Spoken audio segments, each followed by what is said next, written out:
बिस्मिल्लाहिर्रहमानिर्रहीम। Dear students, previous lecture में हमने testing of hypothesis about the population regression coefficient के बारे में बात की और इसमें जो कंसेप्ट था स्टैंडर्ड एरर ऑफ एस्टिमेट, उसके बारे में बात हुई और हमने टी टेस्ट यूज़ किया for testing the hypothesis about the regression coefficient.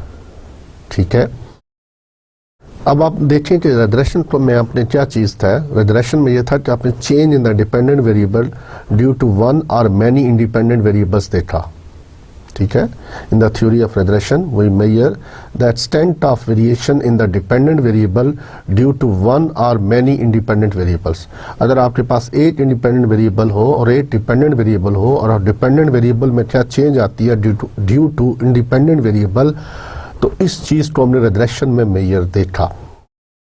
ठीक है, इस नेचर को हमने देखा कि क्या नेचर इन दोनों वेरिएबल्स के दरमियान।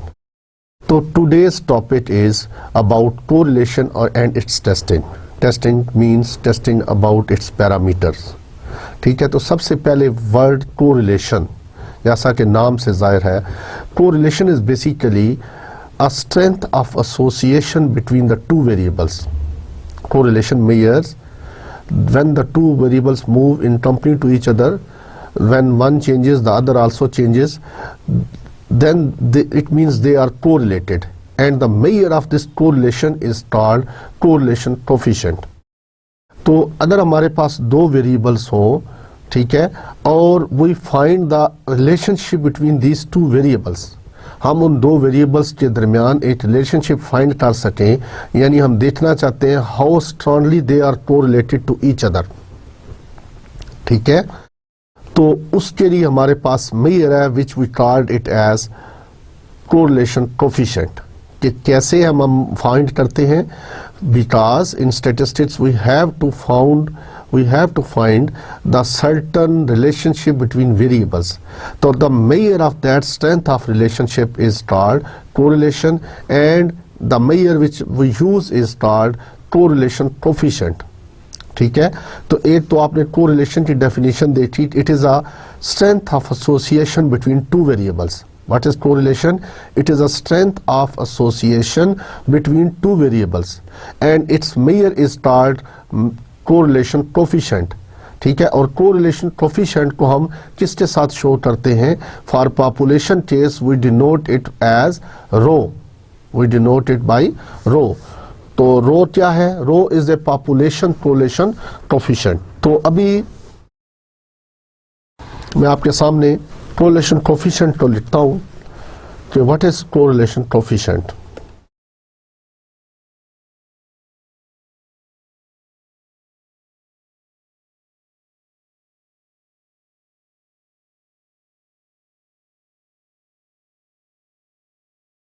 Correlation coefficient is denoted by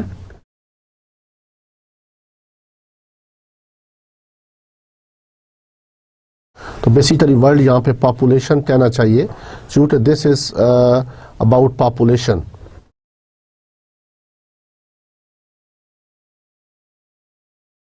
तो population correlation coefficient is denoted by rho, and as I have earlier mentioned, that correlation is basically the strength of association, the strength of relationship between two variables x and y. In here both x and y या both generally बात कर रहा हूँ, variables are dependent variables, random variables. इसमें कोई independent और dependent का concept नहीं होता। ठीक है, both variables are random, both variables are random variable. तो कोरिलेशन कोफिशिएंट बेसिकली अब हमारे पास अगर ये पॉपुलेशन का है तो जाहिर सी बात है कि इसको एस्टिमेट करने के लिए हम सैंपल डाटा लेंगे। सपोज हमारे पास एक सैंपल डाटा है एक्स और वाई का, जैसा कि हमने पहले भी इसमें यूज़ किया था कि n पेयर्स ऑफ ऑब्जर्वेशंस हैं, where I is from 1 to n,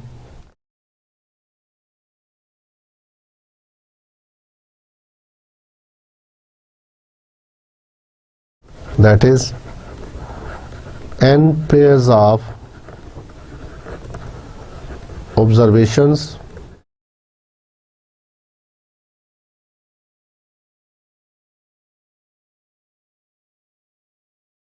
from a bivariate normal population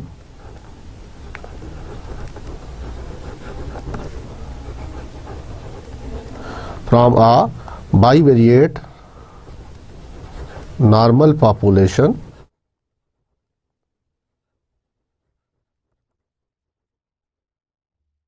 ठीक है।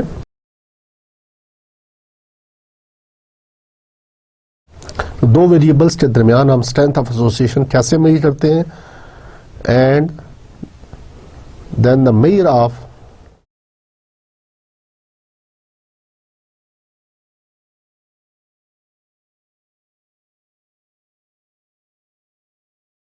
एसोसिएशन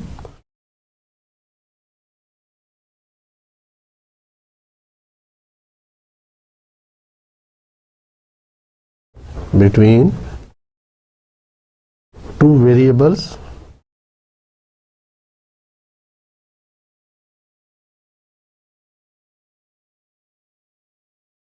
is denoted by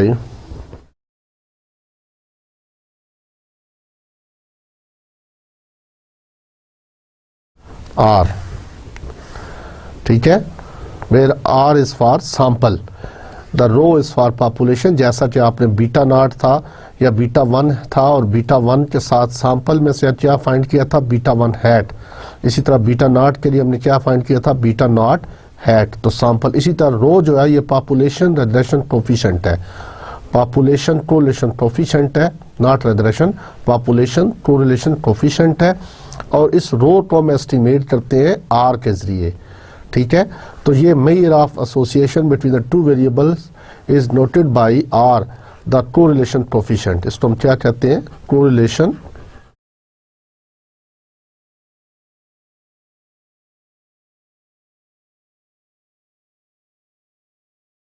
ठीक है। इसका नाम दूसरा एक प्रोडक्ट मूवमेंट कोरिलेशन कोफिशिएंट भी कहते हैं, Pearson's product movement correlation coefficient, क्योंकि पियर्सन ने इसको फाइंड किया था इसीलिए उसके नाम से भी ये डिनोट किया जाता है। तो what is the value of R, जैसे कि हमने बीटा नॉट की वैल्यू थी ना Y bar minus beta 1 X bar, इसी तरह बीटा 1 वाई एक्स बार, इसी तरह बीटा 1 के हमारे पास एस्टिमेट थे वो जो हम लीस्ट स्क्वायर मेथड के जरिए हमने फाइंड किया था। इसीलिए यहाँ पर जो आर की वैल्यू है जो उसने पियर्सन ने फाइंड की, that is basically N summation X Y minus summation X, ये वही जो बीटा 1 हैट का जो न्यूमिरेटर है वही चीज है, ठीक है। इसमें और उसमें कोई फर्क नहीं है, चेंज आएगी तो डिवाइजर में, इसके डिवाइजर में अंडर रूट है,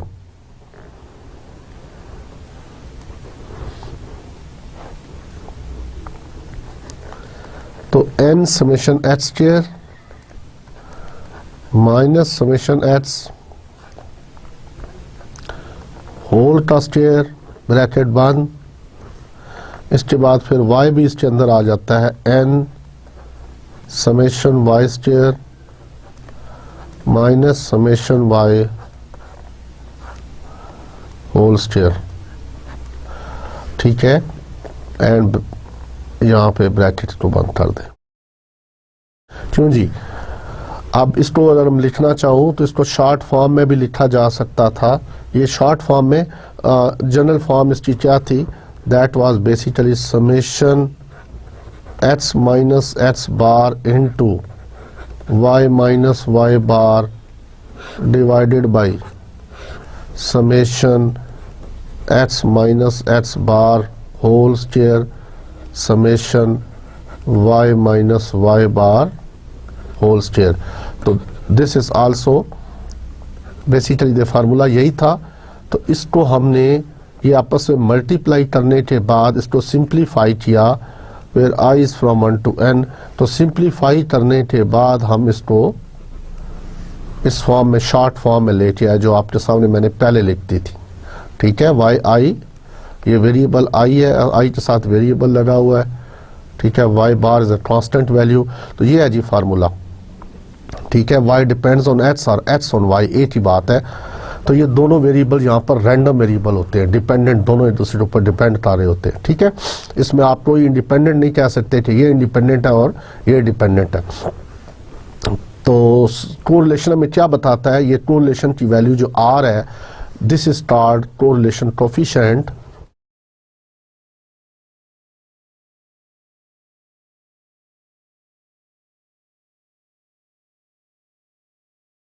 ठीक है। अब इसकी सर्टन प्रॉपर्टीज हैं, प्रॉपर्टीज में क्या है जी,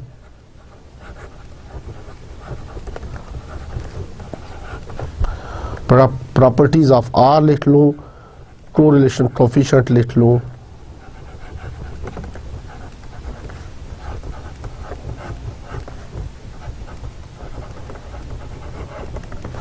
तो पहली प्रॉपर्टी क्या है, R is a geometric mean of two regression coefficients.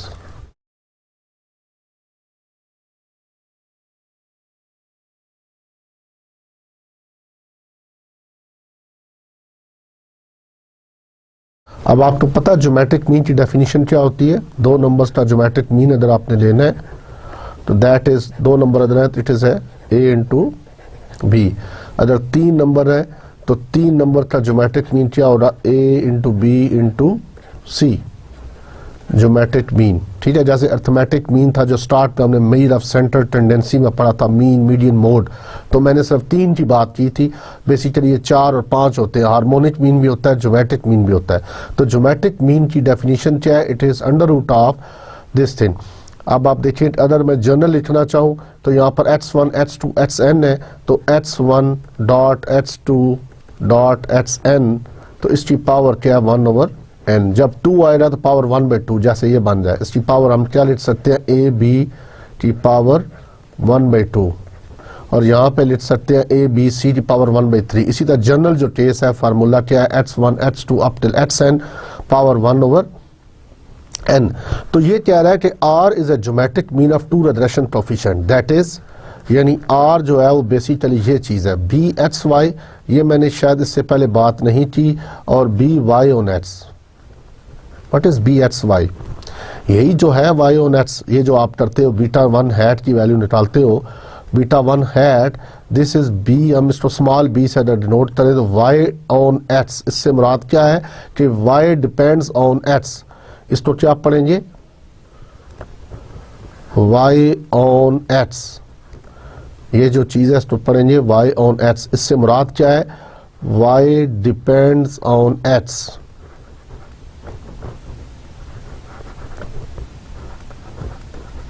ठीक है।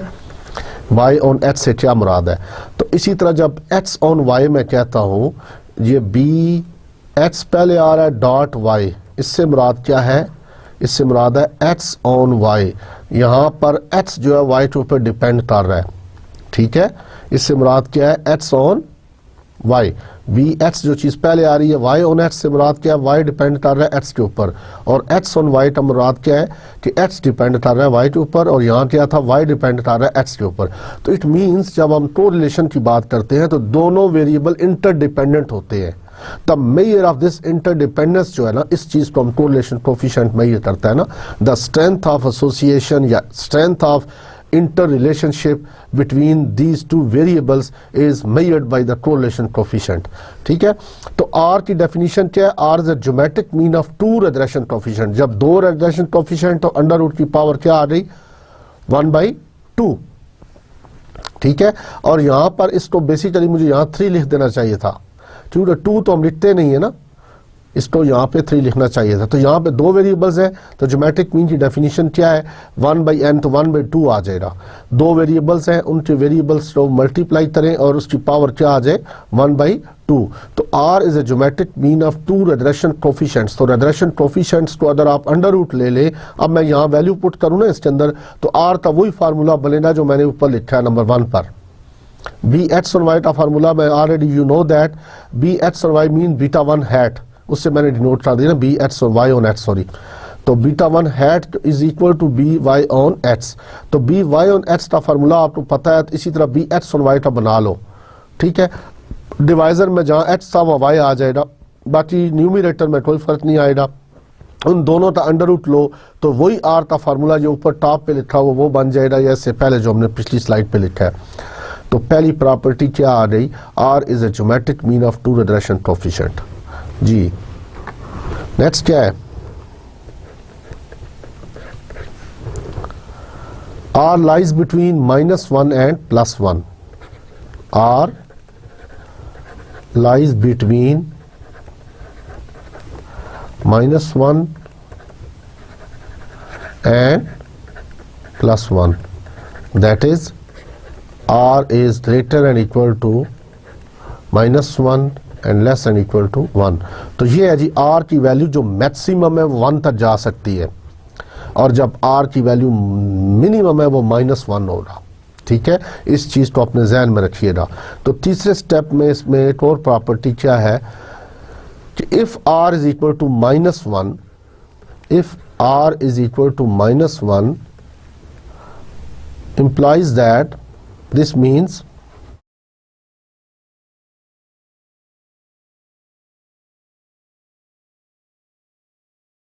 that there is perfect negative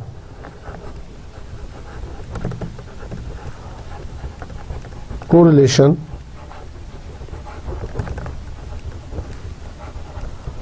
between two variables।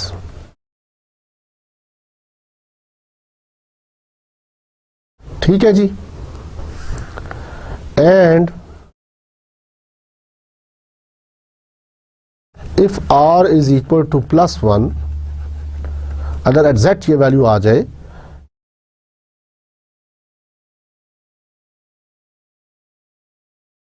implies that there is perfect positive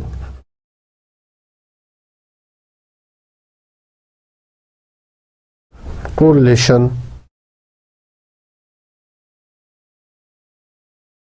between two variables।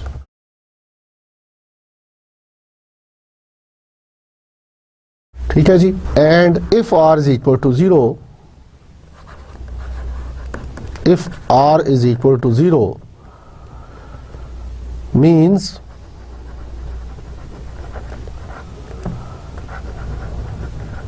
there is no association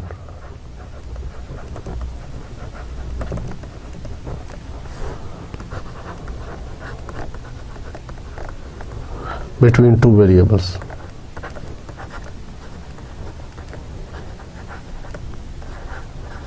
ठीक है।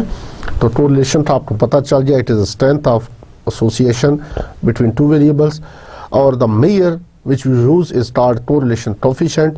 तो correlation coefficient का formula आपको clear हो गया। उसके बाद there are certain properties that correlation coefficient is a geometric mean of two regression coefficient। It lies between -1 and +1। If it is -1 then there is perfect positive negative correlation। if r की value जो है अगर negative positive sign के साथ +1 है then there is perfect positive correlation, and if r is equal to 0 then there is no correlation between the two variables। तो इसका मतलब है कि दो वेरिएबल्स के जब हम एसोसिएशन देखेंगे, दो वेरिएबल्स के दरमियान जब हम एसोसिएशन देखेंगे तो हम r की वैल्यू निकाल लेंगे। अगर r की वैल्यू 0 के क्लोज आ रही है, 0.1 है, 0.2 है, 0.3 है, 0.01 है, 0.5 से लेस है, तो फिर हम कहेंगे भाई इनके दरमियान तो ख़ास रिलेशनशिप इतना नहीं है, ठीक है।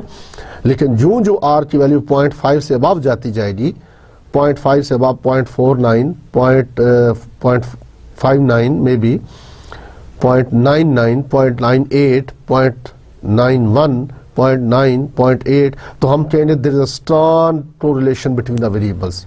ठीक है, वेरिएबल्स के दरमियान क्या है, स्ट्रॉन्ग कोरिलेशन है। तो हमें certain in statistics we have to find the relationship between, जैसा कि आपने देखे कि ब्लड प्रेशर और एज के दरमियान देखना चाहते हैं, या एंजाइटी और ब्लड प्रेशर के दरमियान रिलेशनशिप देखना चाह रहे हैं, एंजाइटी और ब्लड प्रेशर।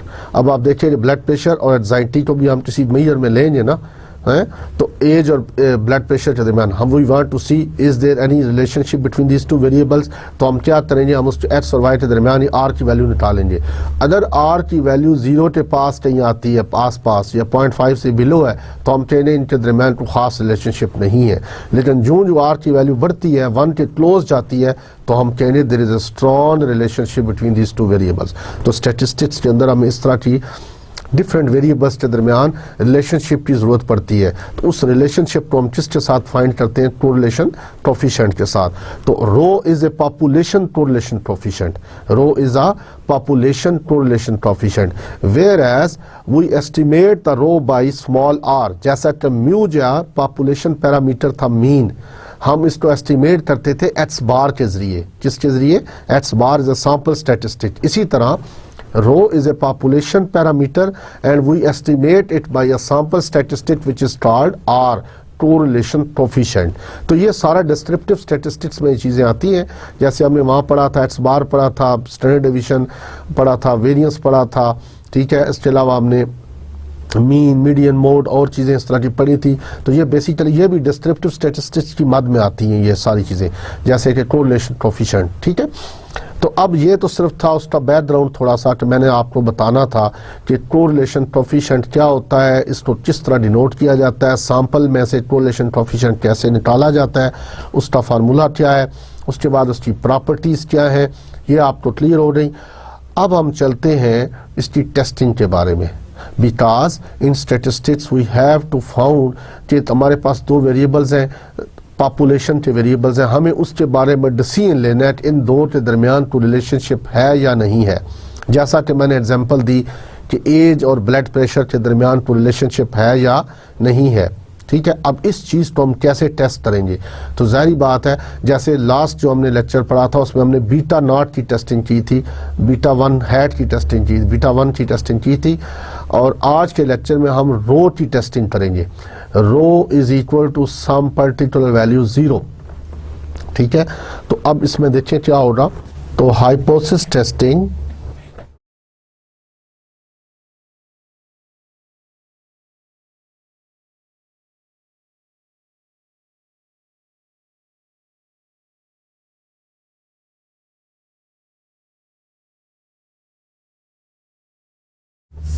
about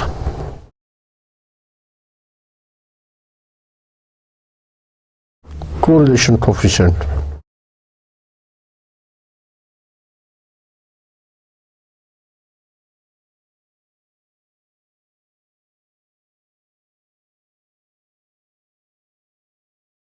इसको हम किससे डिनोट करते हैं, रो से। तो इसकी टेस्टिंग के लिए हमने क्या किया, let R be the sample correlation coefficient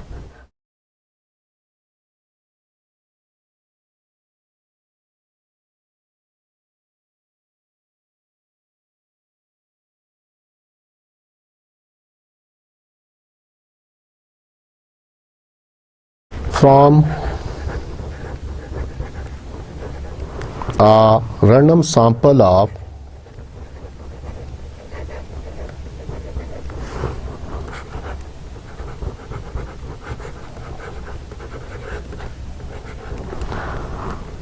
n pairs of values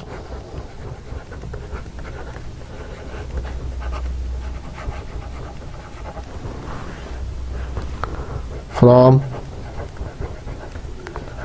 a bivariate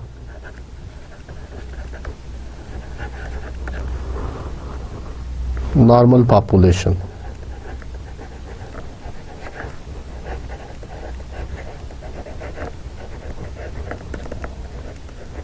ठीक है। R be the sample correlation coefficient from a random sample of n pair of values from a bivariate normal population having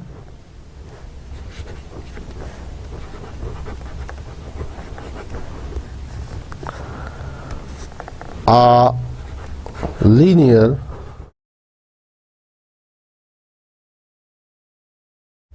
correlation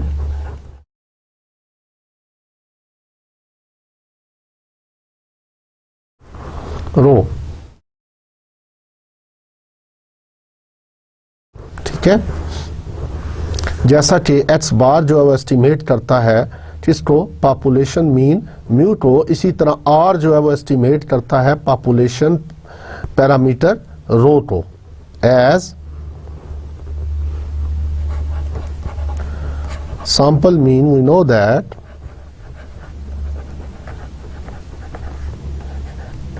X bar is used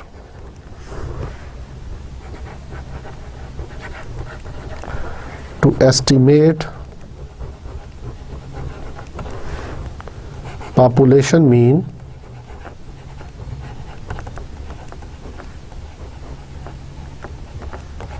mu. Similarly, R is used to estimate rho, the population correlation coefficient. ठीक है, तो अब इसमें procedure क्या है जी, procedure for testing the hypothesis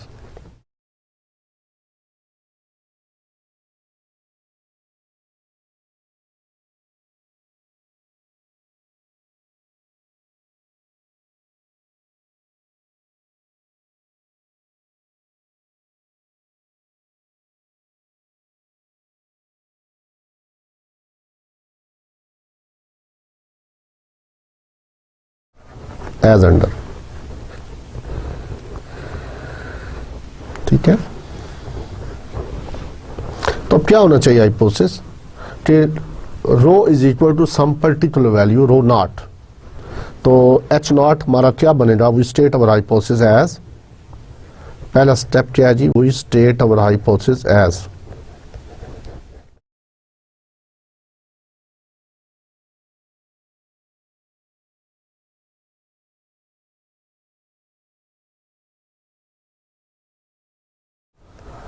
ये डाल लें एज अंडर। ठीक है, तो एच नॉट हम क्या करते हैं, rho is equal to rho naught, जैसे हमने beta one is equal to beta one naught किया था, इसी तरह एच वन क्या होगा, rho is not equal to rho naught is some particular value, जो आपको कहा जा सकता है, जो एक्सपेरिमेंटर है वो देता है कि जी हम बताओ कि हाइट और वेट के दरमियान रिलेशनशिप जो है देयर शुड बी 0.5 रिलेशनशिप। अब इस चीज़ को टेस्ट करें तो हमने एक सैंपल फिर लिया, हाइट और वेट के डाटा का सैंपल लिया 12 कैंडिडेट्स का, उनकी हाइट और वेट ली, उसके बाद उसमें से आर निकाली और टेस्ट स्टेटिस्टिक की बुनियाद पर हम ये फैसला करेंगे आया हाइट और वेट के दरमियान जो रिलेशनशिप है वो इतना है या नहीं है। तो ये चीज़ मैं आपको एग्जांपल के तौर पे बता रहा हूँ। तो यहाँ पे 2 टेल टेस्ट होगा,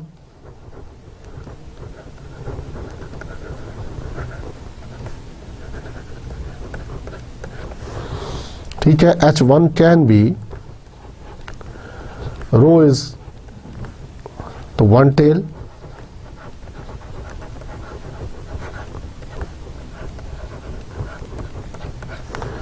इसी तरह H1 कैन बी, ये भी 1 टेल है, तो ये लेफ्ट टेल है वो राइट टेल है। ठीक है जी, तो ये आपको बताता चलूँ यहाँ पर रो नॉट। और स्टेप नंबर 2 में क्या है, चूज आर गिवन, जो भी चीज़ हो गई, ना दिया हो तो हम खुद ले लेते हैं, गिवन अल्फा क्या जी, level of significance.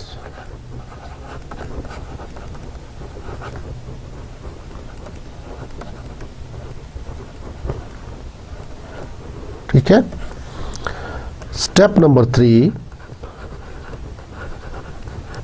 The test statistic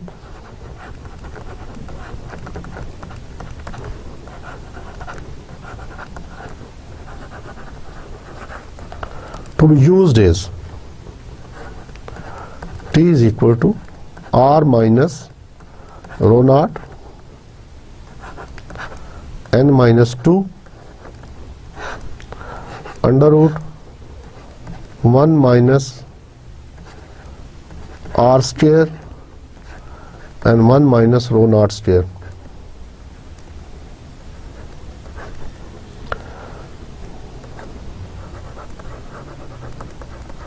Which under h naught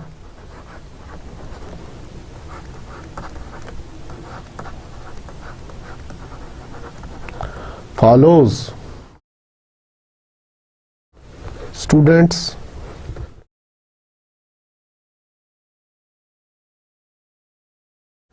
T distribution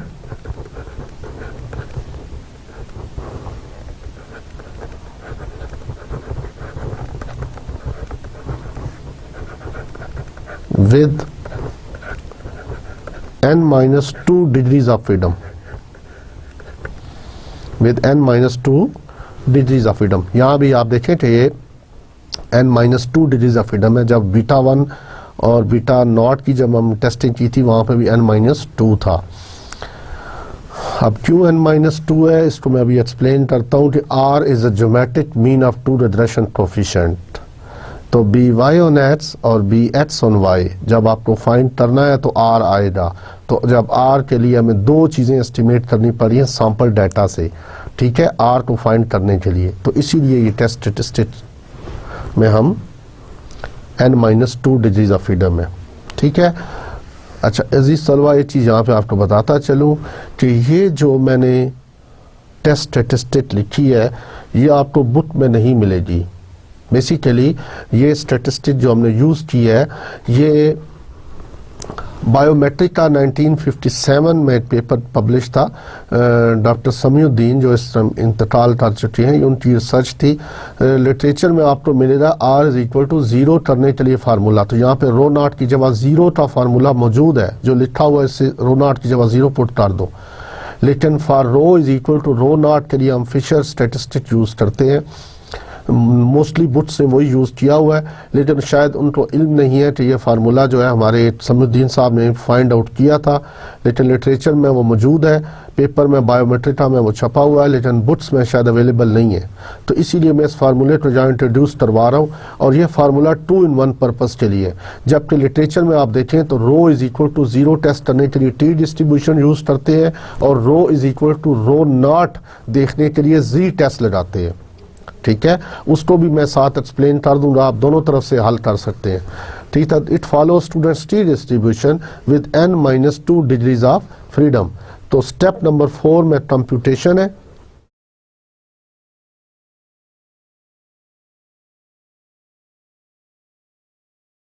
ठीक है, इसमें हम क्या करेंगे, r को फाइंड करेंगे. r को फाइंड करने के बाद इसके अलावा rho naught already we know that, बस r को वैल्यू फाइंड करनी पड़ेगी. तो r को हम यूज़ करेंगे इस फार्मूला में और रो नॉट दिया होगा उसको आप यूज़ करने के बाद you can calculate the value of t. तो 3D का रीजन क्या है,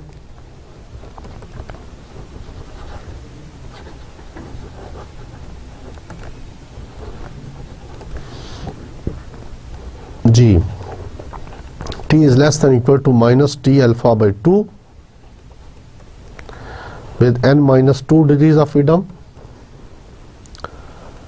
r वही जो हमने पहले बीटा नॉट के लिए या बीटा 1 के लिए यूज किया था, t alpha by 2 with n minus 2 degrees of freedom. तो ये 2 टेल टेस्ट के लिए 2 टेल टेस्ट और 1 टेल ये सारा रिजेक्शन का तरीका है. यानी कि ये रिजेक्ट जैसे मैं शुरू में लिखा था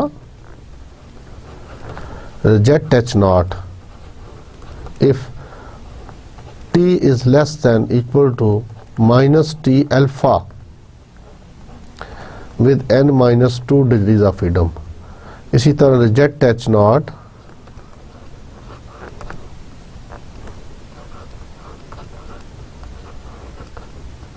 if t is greater than equal to positive sign के साथ t alpha n minus 2 degrees of freedom.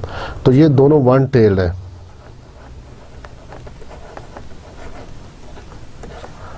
ये भी 1 टेल है ठीक है, तो डिपेंड करता है अल्टरनेटिव हाइपोथेसिस के ऊपर। आपका अल्टरनेटिव हाइपोथेसिस क्या है? तो स्टेप नंबर 6 में कंक्लूजन है। ठीक है, if the computed value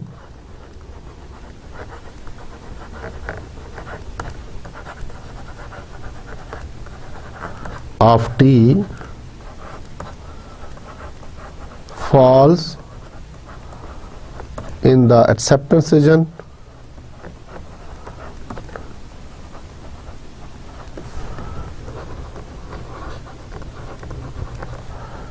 except h naught.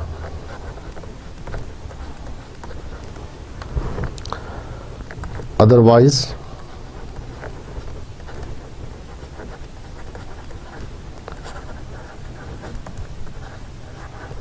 Reject H not. ठीक है, तो ये मैंने आसानी पैदा कर दी है टेस्ट आपको बता के। और ये नॉर्मली ये मैं आपको जैसे पहले बात की कि आपको बुक्स में अवेलेबल नहीं मिलेगा ये टेस्ट फॉर रो नॉट के लिए, खास करके जो टी टेस्ट मैंने लगाया। अब हम टेस्ट करते हैं हाइपोथेसिस को, एक एग्जांपल लेते हैं और देखते हैं कि उसमें क्या हो रहा है। कहता है जी एग्जांपल में जी क्वेश्चन है आज के लेक्चर का number 1, a random sample of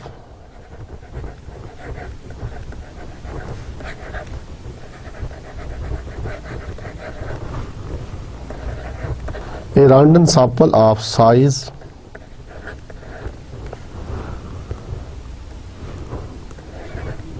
28 pairs। ठीक है, पेयर डाटा होता है ना ये वाला, from bivariate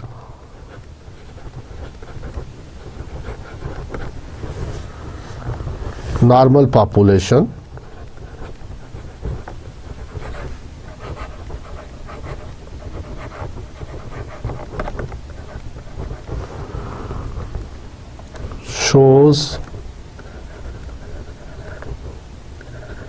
showed a correlation coefficient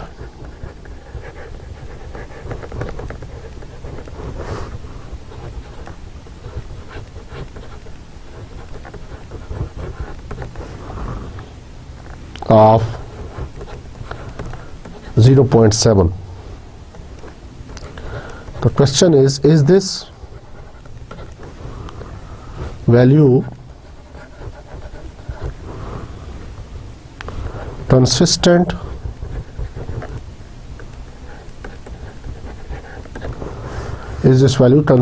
with the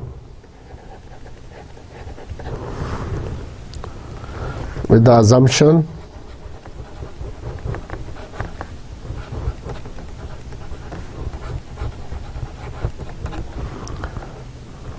that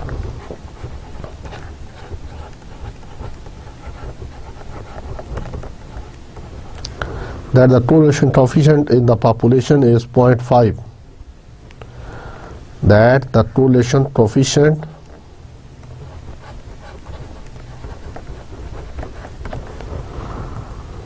in the population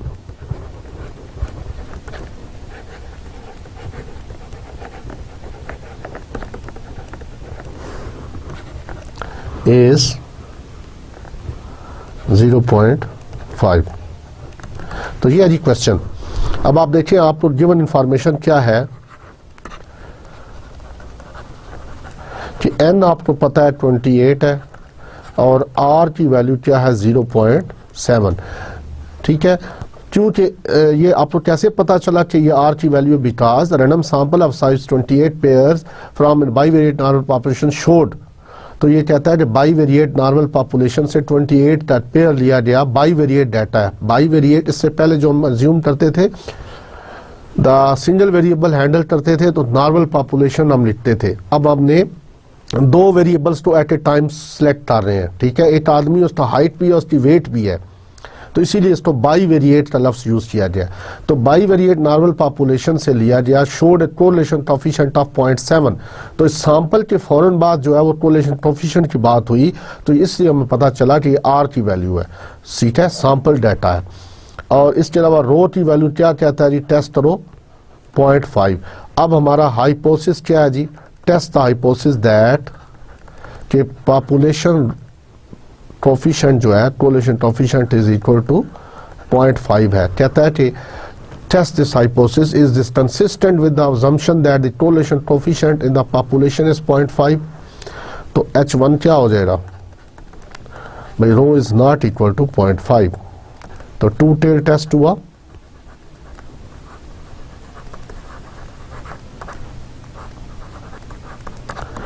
clear जी। स्टेप नंबर 2 में अल्फा गिवन नहीं है, तो वो चूज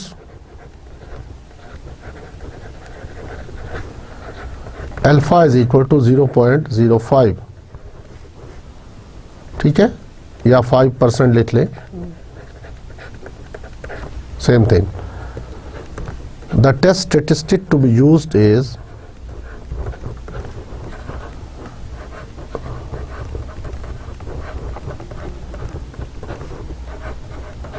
टू यूज इज, तो हम टी लगाएंगे आर माइनस रो, तो rho is equal to rho naught, या रो भी लिखा जा सकता था under root n-2 divided by 1 minus r square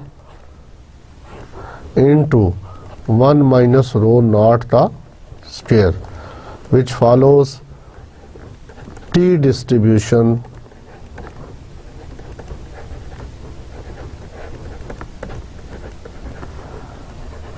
with n-2 degrees of freedom. ठीक है जी, n-2 डिग्रीज ऑफ फ्रीडम। तो स्टेप नंबर 4 में कंप्यूटेशन आ गया।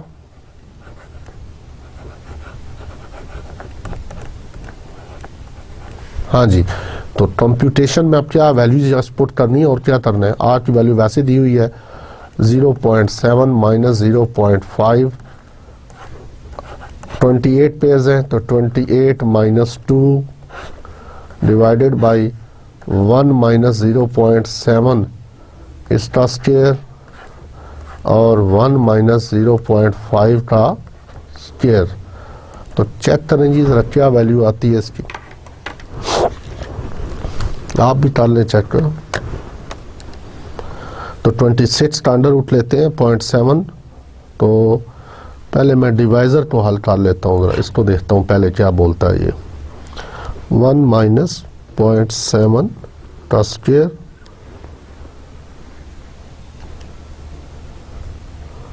तो 0.51,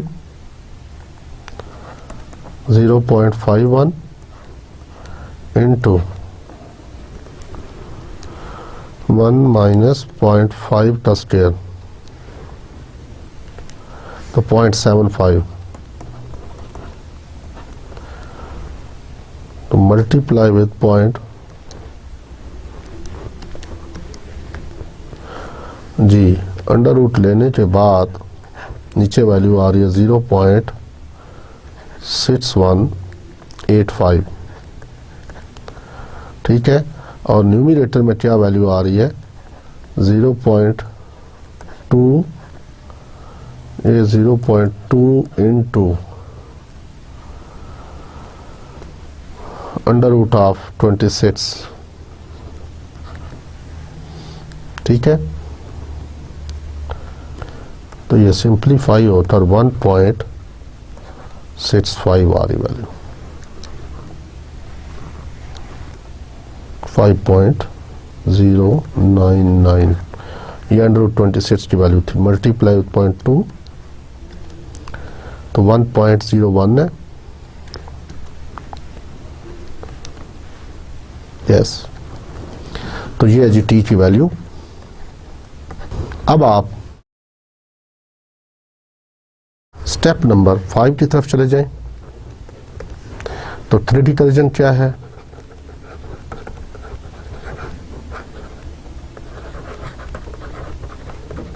टू टेल है, तो t is less and equal to minus t 0.025 और 26, यही है ना जी, n-2 और t is greater and equal to T 0.025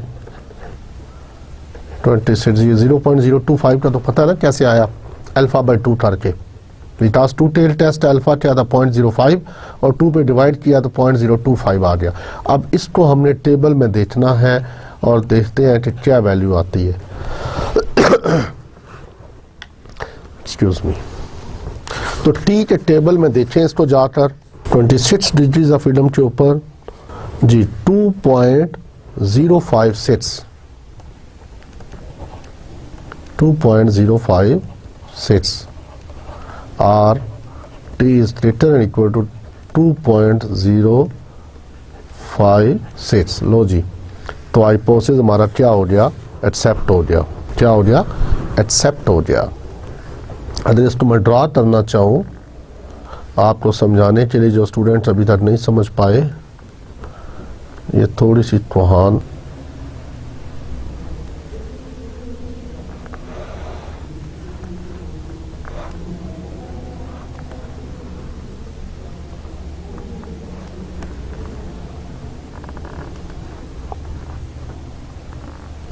एक ही लाइन है ये।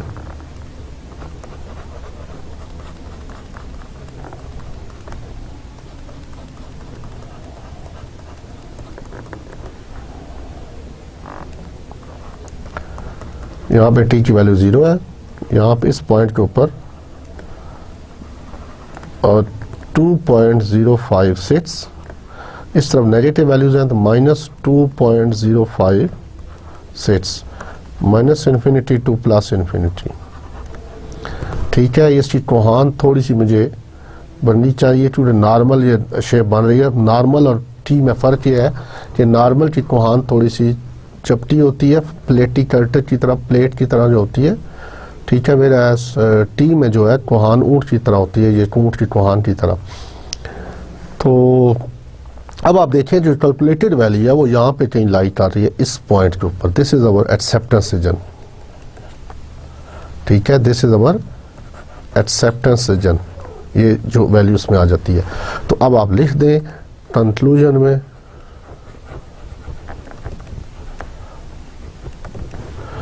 तो लिखें since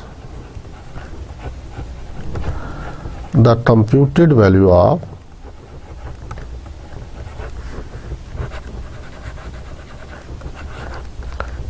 t is equal to 1.65 lies in the acceptance region,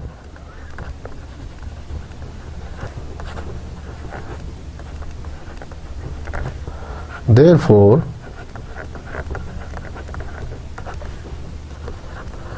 we accept H naught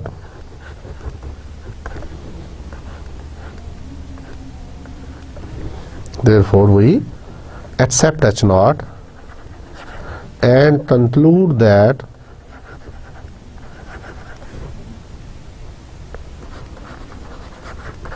the correlation coefficient in the population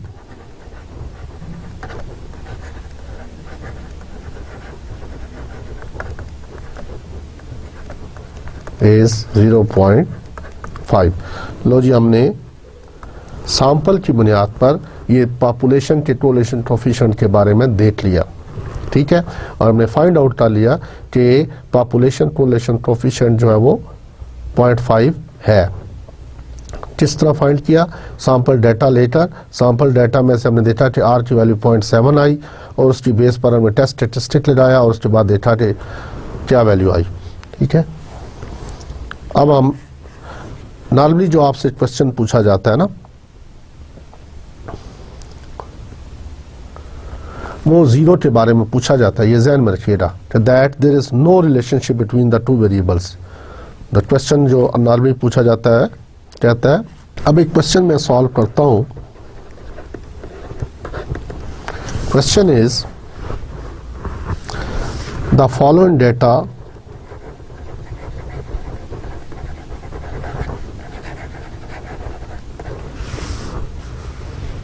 were obtained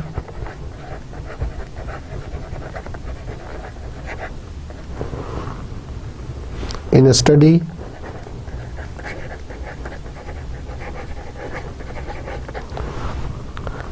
of the relationship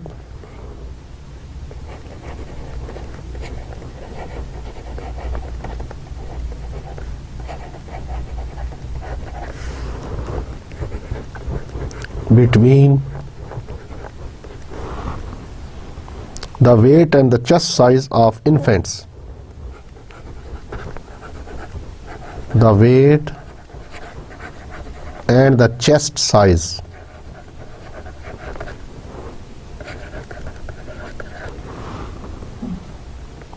of infants at birth. ठीक है, तो ये wait है जी उनके इन केजी, और this is chest size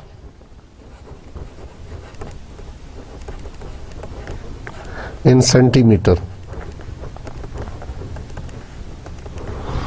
तो wait क्या है 2.75, नेक्स्ट क्या है 2.15 and the next is 4.41, 5.52. एक मिनट रेस तक बचा है 5.52 वाला, 3.21, 4.32 and 2.31, 4.30 and the last one is 3.71. तो ये 9 pairs of observations हैं, और इसका जो वैल्यू है, इसका टेस्ट साइज है 29.5, 26.3, ठीक है, 32.2 and 36.5, (5), 27.2, next 27.7, and the next is 28.3, next 30.3, and the last one is 28.7. लो जी 9 पेयर्स आ गए और उनके चेस्ट साइज आ गए. हमें क्वेश्चन इज, ए पार्ट में कहता है compute r, what is r correlation coefficient, और बी में कहता है test null hypothesis that, test the null hypothesis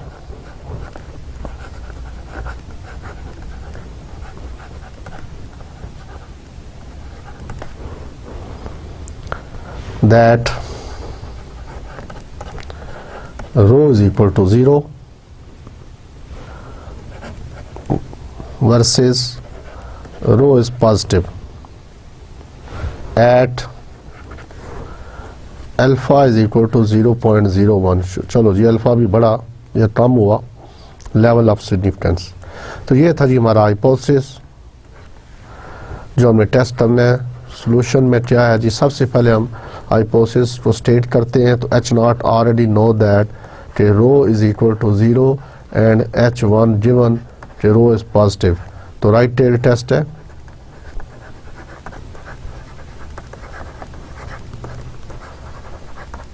ठीक है, it mean there is no association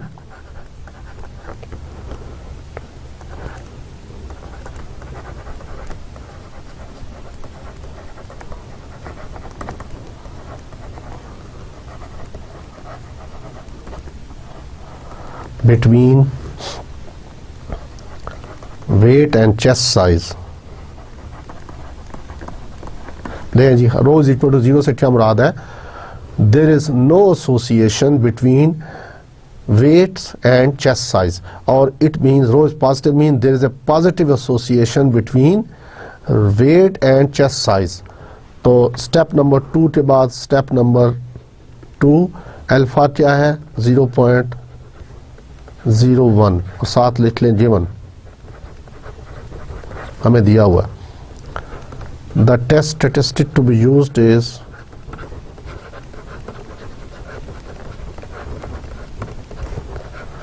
to use is t लगेगा, रो की वैल्यू चूंकि 0 है तो 0 पुट कर दें वहाँ पर, r माइनस रो नॉट की जगह 0 पुट कर दें तो n-2, ये फार्मूला आपको अक्सर लिटरेचर में मिल जाएगा बुक्स में, which follows t distribution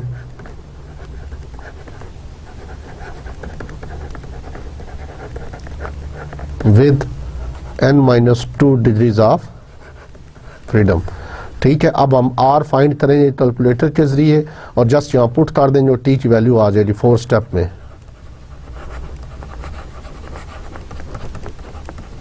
ठीक है, तो मैं इसमें कैलकुलेटर के ऊपर डायरेक्ट आ रहा हूँ। उसी तरह मोड लीनियर रिग्रेशन में जाकर तो आपने उसमें वैल्यूज एंटर करनी है x और y, उसके बाद वहाँ पे ही आप ऑप्शन देंगे r। अगर आप नहीं देते तो r का फार्मूला लिख दें यहाँ पर, what is r, this is equal to n summation x y summation x summation y। अब आप चाहे x किसी को ले लें, वेट को ले लें x, y जो है वो उसको ले लें, चेस्ट साइज को या चेस्ट साइज को x से डिनोट कर लें, कोई फर्क नहीं पड़ेगा, रिजल्ट सेम आएंगे। यानी r की वैल्यू क्या होगी, सेम आएगी। ये r का फार्मूला मैं लिख रहा हूँ, n summation y square minus summation y whole square. तो r का फार्मूला मैंने लिख दिया। अब आप इसमें वैल्यूज पुट करें और r की वैल्यू तो मैं डायरेक्टली लिख रहा हूँ। देखिए इसमें क्या वैल्यू आती है। मोड, पहले डाटा वॉश लाजमी कर लीजिएगा, शिफ्ट AC क्लियर, वो ज़रूरी है वरना ये सारा कुछ गड़बड़ हो जाएगी। 2.75 कॉमा 29.5, ठीक है जी। तो 2.15 कॉमा 26.3 मेमोरी, 4.41 कॉमा के बाद लिखें 32.2 मेमोरी, 5.52 कॉमा 36.5 मेमोरी, फिर 3.21 कॉमा 27.2, 4.32 कॉमा 27.7, 2.31 कॉमा के बाद लिखे 28.3 मेमोरी, इसके बाद 4.3 30.3, 3.71 कॉमा 28.7।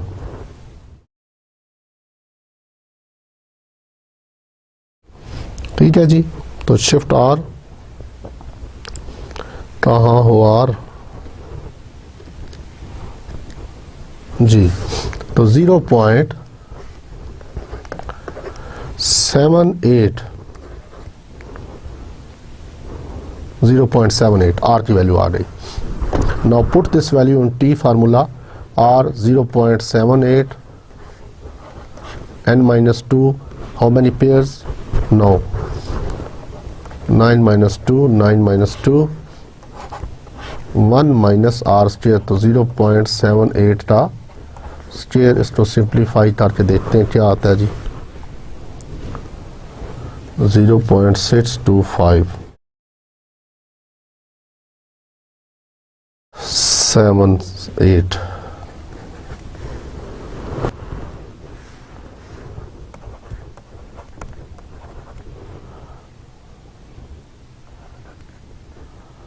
थ्री 3.29 वैल्यू आती है।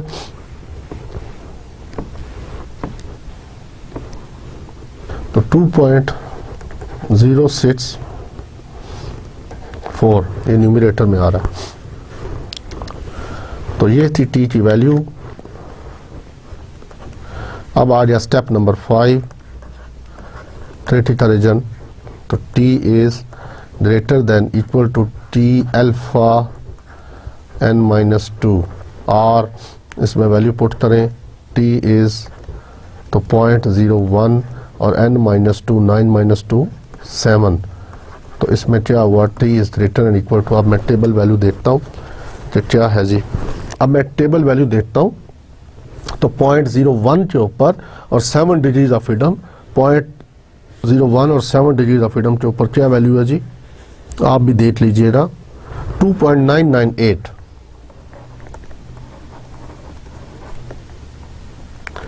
लो जी 2.998। इससे मुराद है कि ये हमारी जो वैल्यू बन रही है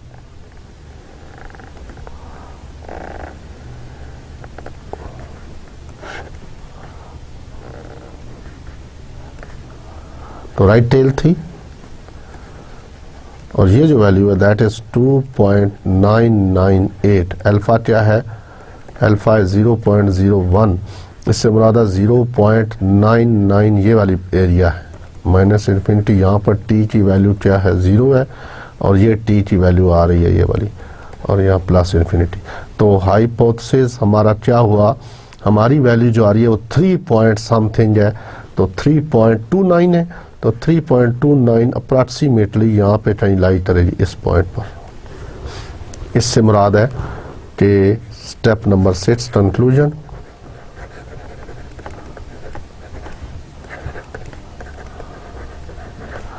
Since the computed value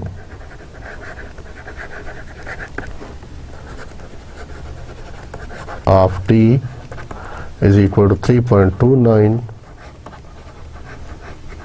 falls in the rejection region,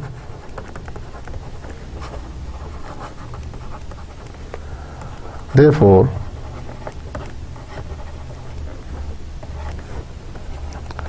we reject H naught and conclude that